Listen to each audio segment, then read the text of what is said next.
kalungkutan ay lagi na lang, kasiyahan ay minsan lang makamtan. O buhay,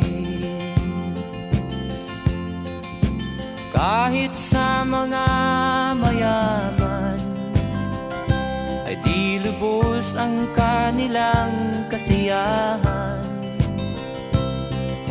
Sa buhay ng mahirap ay gayon din, lalo pat kay dami mong mga utang.